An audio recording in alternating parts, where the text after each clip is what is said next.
Des moments avec Dieu avaient un temps de réflexion pour chaque jour. 15 août. Le projet de créer l'homme.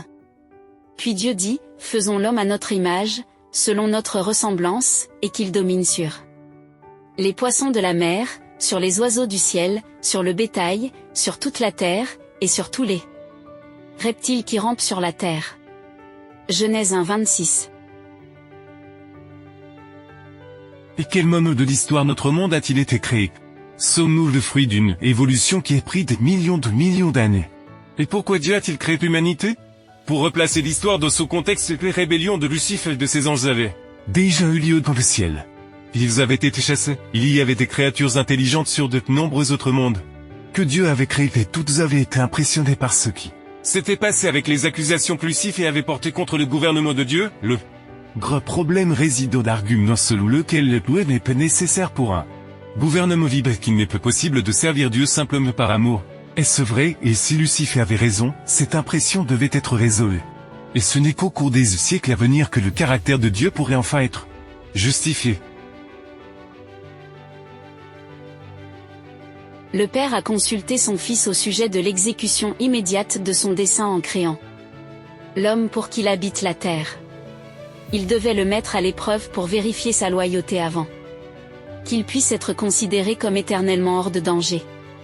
S'il résistait à l'épreuve que Dieu jugeait bon de lui faire subir, il deviendrait à terme l'égal des anges.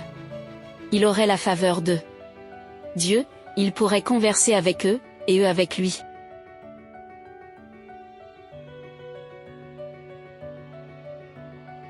Avec la création de l'homme et de sa compagnie, qu'il y avait un but plus sublime.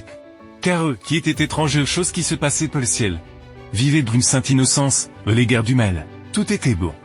Leur jardin d'Éden resplendissait comme un paradis naturel, ils y vivaient dans un saint bonheur. Cependant Dieu n'a pas jugé bon de les mettre à l'abri de désobéissance, bien que nous connaissons pas le mal. Ils avaient la possibilité de tomber s'ils abusaient de leur libre arbitre, ils devaient démontrer qu'il est possible de servir Dieu par amour tout sans aucune contrainte ou force pour les soumettre, mais librement et de leur plein gré. Et c'est ainsi qu'ils ont vécu au début de leur vie. La Bible nous indique qu'il n'y a que 6000 ans environ.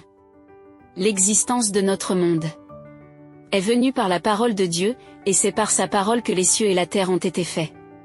La création de Dieu a été couronnée par l'existence de l'homme et de la femme, et ils ont été créés pour vivre dans l'obéissance volontaire. La terre était désormais le point central de l'univers. Chacun voyait qu'il y a du bonheur de l'obéissance volontaire, et que c'est la seule façon de vivre dans la vraie liberté, aujourd'hui encore. Nous sommes de l'unité, dit la Bible, car un veut l'univers peut voir s'il y a un cœur qui aimait servir volontiers Dieu, ou s'il préfère écouter les accusations de Satan. Vous êtes le champ de bataille. Car par votre décision, vous choisissez qui servir, la loi de Dieu, ou l'erreur de Satan. Amen. Merci pour écouter cet audio. Nous vous invitons à partager avec votre. Contactez et visitez le site web. biblewell.com